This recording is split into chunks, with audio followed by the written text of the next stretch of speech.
Barakatah Yahweh, Barakatah Yahweh Shai, Barakatah Yahweh, Barakatah Yahweh Shai, Call, Haloyimla, Yahweh, Wahashim, Yahweh Shai, Wa, Rahakadash, Mamanya, Wa, Rahakadashka, Laha, the Kwak, Malapanyaka, Tha, Salakanya, Baba Kusha, Baba Kusha, Baba Kusha.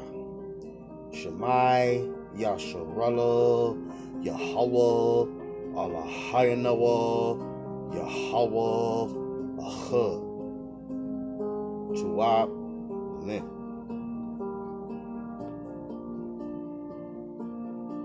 Shalom Israel, Shalom Kwam Yasharala, which means rise Israel. Whew. This lesson in particular is a dream that I had. Don't have a title quite yet, but I will have one.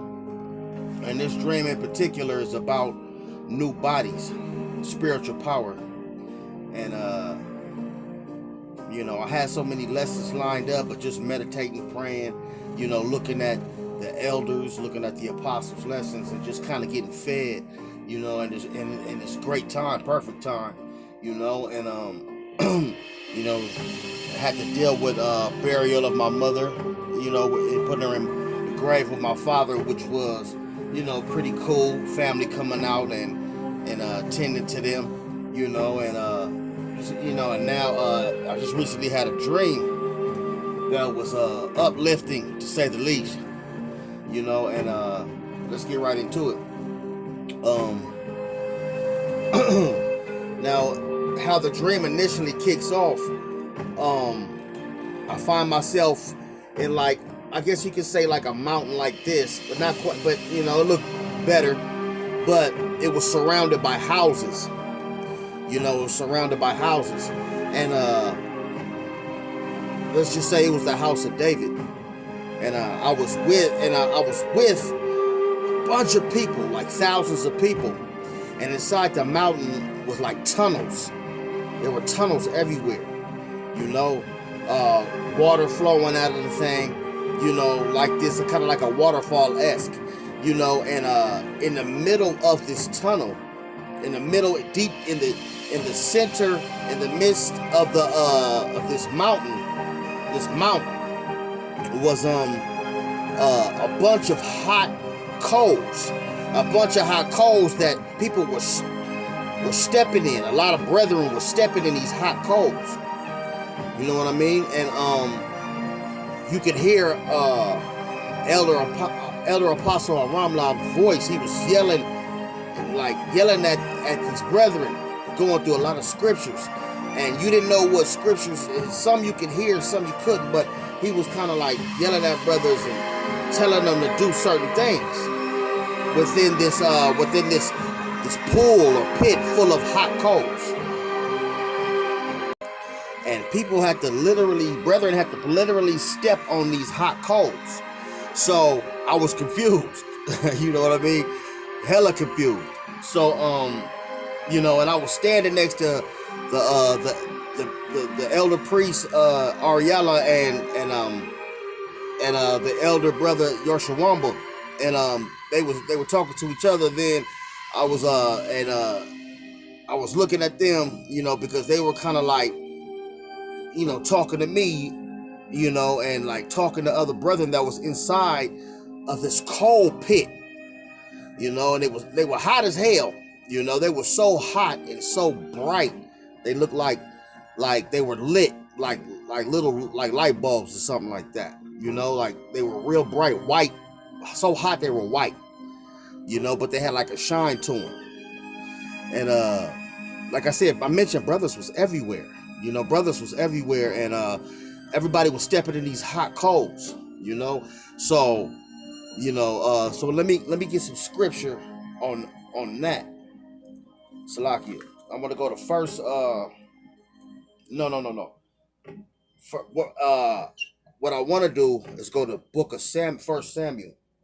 Like I said, it was a bunch. It was a numerous amount of men in this campsite, a numerous amount, and like I said, and Elder Apostle Ramlab was like like a pep talk, like a head coach or some shit like that, where he was getting people prepped and ready and pumped up and shit for like war. That's the mindset and the lingo and the energy, the vibration that he had.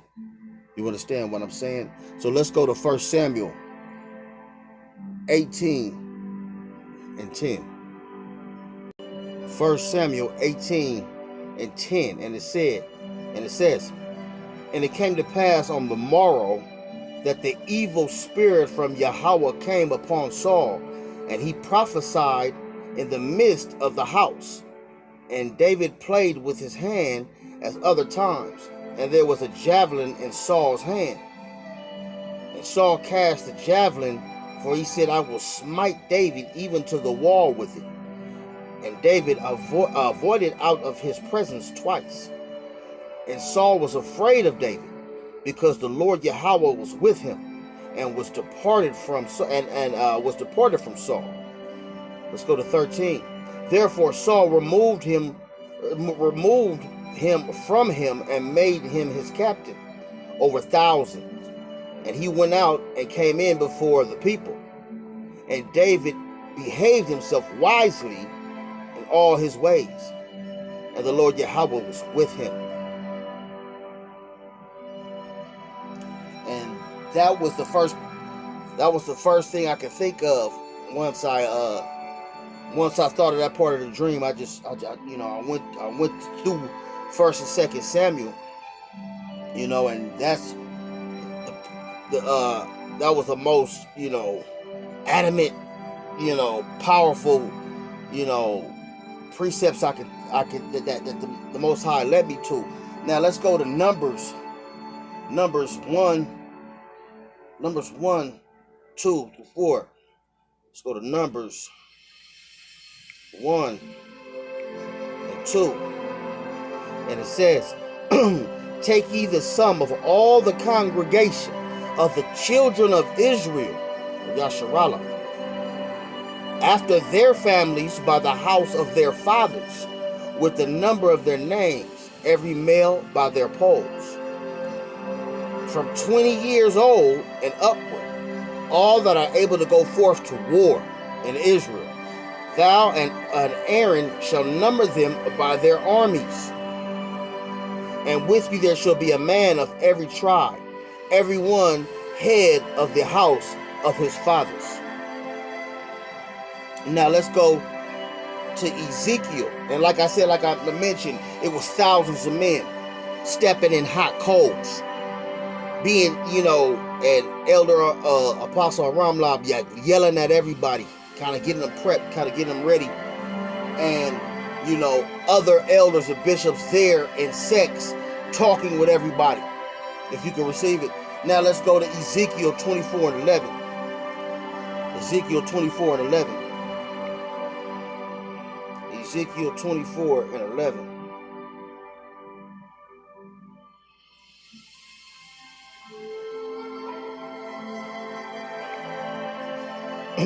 Ezekiel 24 and 11. And it says,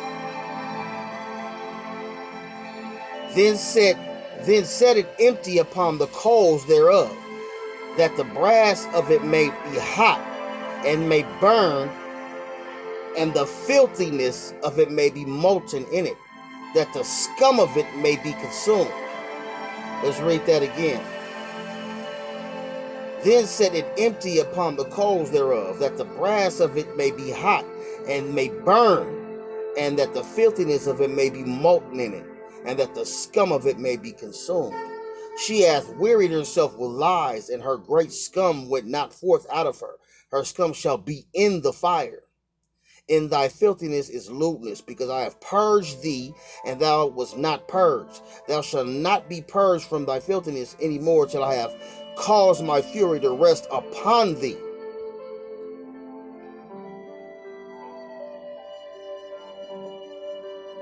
Now, I want to go to Proverbs 6 and 28. Proverbs 6 and 28. Proverbs 6 and 28. And it says, can one go upon hot coals and his feet not be burned? So he that goeth into his neighbor's wife, whosoever toucheth her shall not be innocent. Men do not despise a thief. If he steal to satisfy his soul, then he is hungry. But if he be found, he shall restore sevenfold, and he shall give all the substance of his house. But whoso committeth adultery with a woman lacketh understanding, and he that doeth it destroyeth his own soul.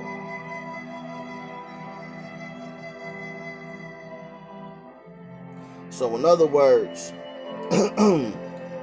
these false idols and false, deities, and these false pastors, prophets, and preachers, everything that you've ever heard and everything that you've ever consumed will be purged away, because committing adultery with this woman is committing adultery to these false idols. So that's kind of what I get from it by stepping in these hot coals and being preached to by the elder apostle Ramlab. He's purging, we purging these things away before battle, if you can receive it.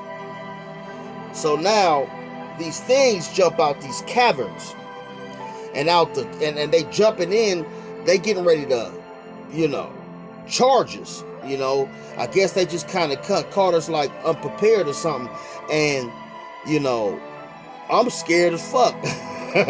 Salakia, forgive me, but I look at the elders and they laughing. Ariella and Yashawamba laughing and shit. So I'm like following them. I'm like, they running and like knocking them down, giving them a shoulder bump, or like side swiping them, pushing them out the way. So I kind of lead, do the same thing, and then I follow them out of this doorway in the mountain, and I'm running next to him, and Ariana's on one side of Yarshawama. I'm behind, like a step behind both of them, or a couple, and they are running as fast as I've ever seen anybody run in my fucking life. They like feet are like on the ground, and I can feel it in my dream. I'm literally like feel it in my dream. I could feel me running fast in my dream, trying to catch up with them, and they are running with track stride, like Usain Bolt, like the arms and moving, and they are stepping like a mud. Full sprint, laughing. I'm not laughing one bit. I'm watching. I'm kind of chuckling at Yarshawamba, but I'm like scared. And he is like sprinting away from these things. He's like running past lions, running past different like people. He's running past everything. And nigga, I'm talking about full out stride sprint. I've never seen anything so amazing in my life. And to feel this speed was absolutely phenomenal. Spiritual power. And I'm like watching this dude sprint, full speed, gone. It was crazy, but it was a beautiful thing. I want to go to Isaiah 40 and 30. This is going to be short but sweet, as short as I can get it. Isaiah 40 and 30. Isaiah 40 and 30. Isaiah 40 and 31. And it says, but they that wait upon the Lord Yahweh shall renew their strength. They shall mount up with wings as eagles. They shall run and not be weary, and they shall walk and not faint. That's all I can give you. That's the most I can get out of it. That was all the details I had. It was longer, but you know how dreams are. When you explain them, they kind of cut short. But when you're in the moment, it just seems longer. But word for word, that's it. And I believe it's coming soon because of the tiredness, the ailments, the weakness, the breaking of the bodies, the stress, the going through all this tribulation, going through, hearing these rumors of war and these war tactics and Salakia. and the sedition among men, and these famine getting ready to hit, and them speaking on purge like activities and power outages. It's getting close to where I feel like this is happening, and then men are becoming feeble, because I can speak for myself as I say that, and I think the Heavenly Father is going to lift the standard for a lot of men. I would like to do show a clip some spiritual power and a great lesson